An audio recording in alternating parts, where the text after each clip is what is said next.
Let me show you how to easily issue a refund in Kajabi. Hey everyone, how's it going? It's Tolentino here from Essetino and on this channel, we show you how to create profitable content. Alright, so once you are logged into your Kajabi dashboard, what you want to do is head over to Contacts, and then there's going to be a drop down and you're going to click All Contacts. And from here, you'll need to find the student that you need to issue the refund to. You can either scroll through if it's recent, or you can go search contacts and type in their name. So I found the person right here. I'm going to click on the three dots, click View, and then from here, this is kind of like their profile, their customer profile.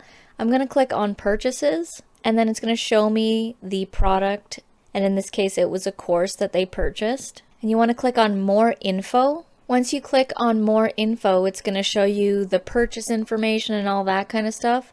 Click the three dots over here, scroll down, and go to Refund Payment. From here, it's going to ask you to confirm the amount and the reason that's optional. From here, you click Refund, and it's going to show that it was successfully refunded. And if I click over on Transactions, you can see that the refund was made and issued. So now what I'm going to do is I'm going to email the customer and let them know that the refund has been issued. So that's how you issue a refund on Kajabi. If you want to know how we've built our courses on Kajabi and sell them through our YouTube channel, head down to the description below, email us, and we'll see if it's a good fit to work with each other.